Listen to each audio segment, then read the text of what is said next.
And cadets, today we are going to study heat zones of the earth and longitude. Heat zones. Sun's direct rays are falling in tropical belt and the slanting rays are falling just above the tropical belt, that is the temperate zone and the polar zone.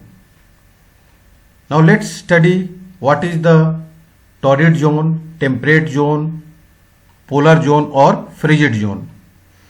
First is torrid zone. The midday sun is exactly overhead at least once a year on all latitude in between Tropic of Cancer and the Tropic of Capricorn. This area therefore receives the maximum heat and is called the torrid zone. It is very clear from this figure, between the Tropic of Cancer to Tropic of Capricorn, this regions receives direct rays of the sun. That is why heat will be more here, and that is why this region is called as the torrid zone. Next, temperate zone. Temperate zone lies between the Tropic of Cancer and Arctic Circle, between Tropic of Capricorn and Antarctic Circle. These regions are the region of temperate zones. The midday sun never shines overhead on any latitude beyond the Tropic of Cancer and the Tropic of Capricorn. The angle of the sun's rays goes on decreasing towards the pole.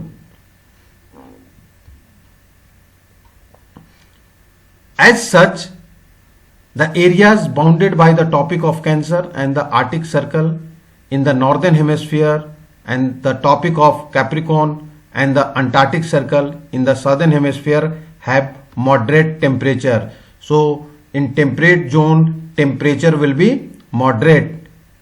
These are therefore called as the temperate zone.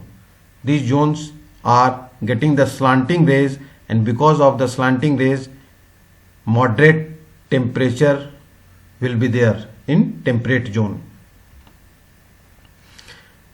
Now the last zone is the frigid zone or the polar zone. Areas lying between the Arctic Circle and North Pole in the northern hemisphere. This is the location, Arctic Circle and North Pole, and the South Pole in Antarctic Circle and the South Pole in the southern hemisphere are very cold.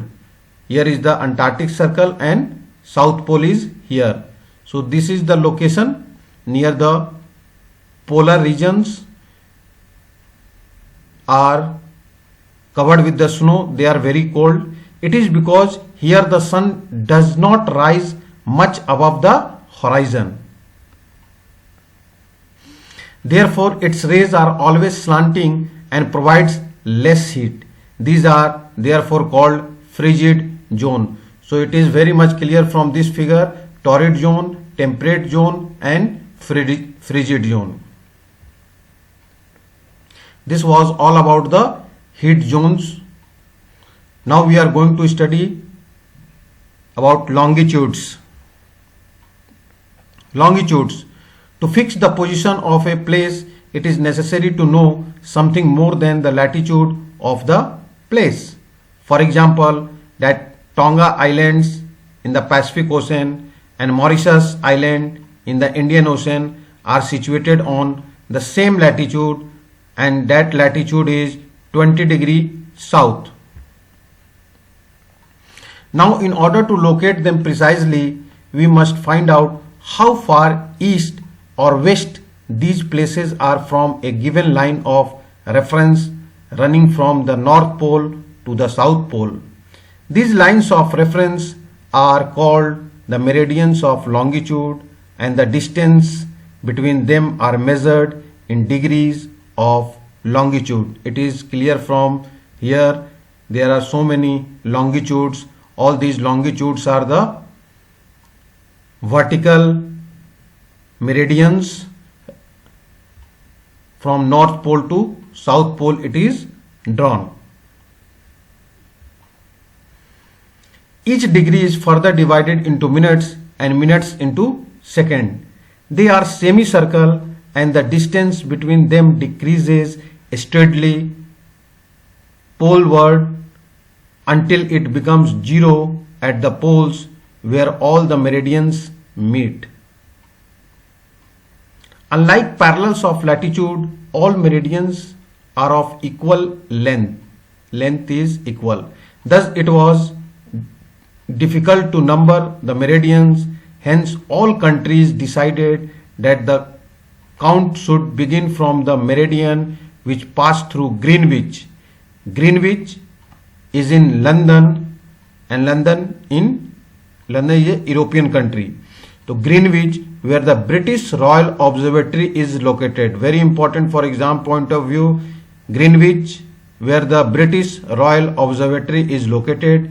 This meridian is called the prime meridian. Here is the prime meridian. This is the red vertical line. This is the prime meridian. And here is the Greenwich in London. Its value is 0 degree longitude, and from it we count 80 degree eastward as well as 80 degree westward. From here, east side 80 degree east, and from west side 80 degree west. The prime meridian and 80 degree meridian divide the earth into two equal halves, the eastern hemisphere and the western hemisphere. When we will divide this earth into two parts, one side eastern hemisphere and western side western hemisphere. Therefore, the longitude of a place is followed by the letter E for the east and W for the west. It is, however, interesting to note that 180 degree east and 180 degree west meridians are on the same line. Just opposite to the prime meridian, this is the 180 degree east and west meridian, which is also known as international date line. Now look at the grid of the parallels of latitude and meridians of longitude on the globe. This is the grid intersections of latitude and longitudes. You can locate any point on the globe very easily if you know its latitude and longitude. With the help of latitude and longitude, we can find any place on the globe. Now, what is the relation of time with longitudes? The best means of measuring time is by the movement of the earth, the moon and the planets. The sun regularly rises and sets every day, and naturally it is the best timekeeper throughout the world. Local time can be renowned by the shadow cast by the sun, which is the shortest at noon and longest at sunrise and sunset. When the prime meridian of Greenwich has the sun at the highest point in the sky, all the places along this meridian will have midday or afternoon. As the earth rotates from west to east, those places east of Greenwich will be ahead of the Greenwich time, and those to the west will be behind it. Means eastward will be always ahead and westward will be always behind.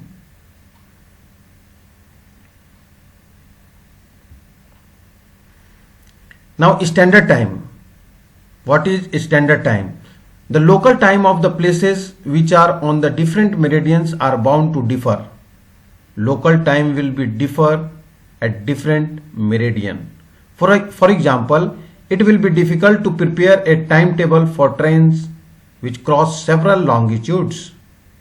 In India, for instance, there will be a difference of about 1 hour and 45 minutes in the local times of Dwarka in Gujarat and Dibrugarh in Assam.